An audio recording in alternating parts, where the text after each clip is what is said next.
As citizens of the United States, we have certain expectations of what our government should do for us. We are very lucky to live in a country that has laws to protect its citizens with health safety guidelines. But is their government really doing all it can to uphold these health guidelines? Citizens of Flint, Michigan would protest that not only is the state government lacking in fulfilling its job, but the federal government is not doing its job as well to provide these health safety guidelines for its citizens.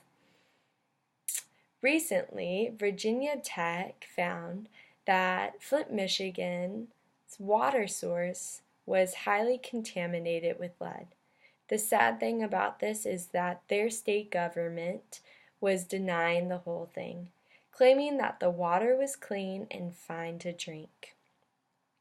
Since the state government was lacking to enforce health safety laws, the federal government should have stepped in and done more to help Flint citizens.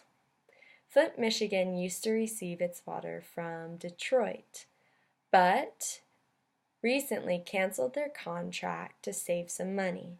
Now they receive their water from their own river, the Flint River, states CNN. What the people do not know, till recently, was the water was not being treated properly, according to the class action lawsuit. The water had high levels of lead and nitrotoxins in it. Dr. Mona Hanna Atisha from Flint Hurley Medical Center shared that high lead contamination can cause miscarriages and damage children's development of their brain. The citizens of Flint also started to notice that their water was not clear, but it was brown. Now, if that's not a health safety violation, I don't know what is. And the whole time this was going on, their government was stating that the water was fine.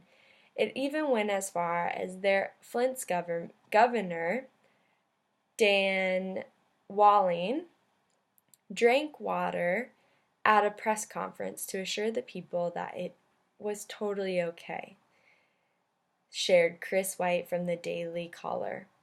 CNN posted that the state government of Flint finally came out claiming that the water was not being treated properly and it did have high levels of lead contamination. The solution is a simple one and something that should have not even be protested.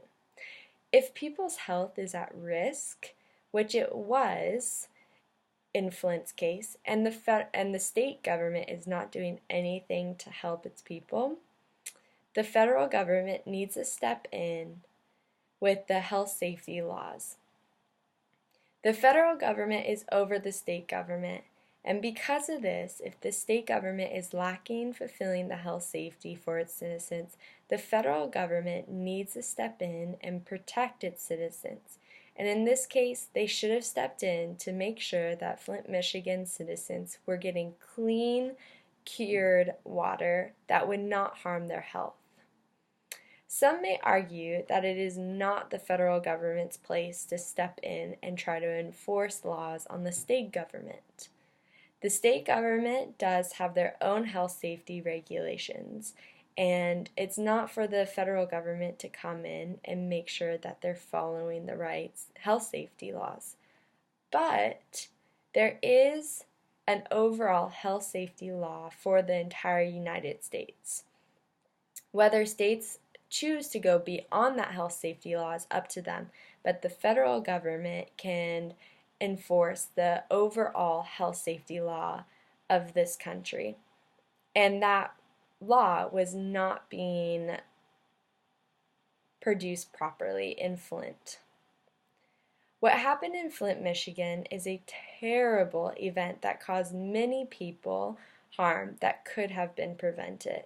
If the federal government helped enforce the National Health Code, this would have been a different story. What the state of Michigan did to Flint County was a violation of human safety. For future events which may be similar, the federal government needs to step in way sooner to protect its citizens of any health hazard damage that may be caused by the state government. The state government did not follow the strict health safety regulations, and for that reason, the federal government should have taken more action to help Flint citizens in providing them with cleaner water.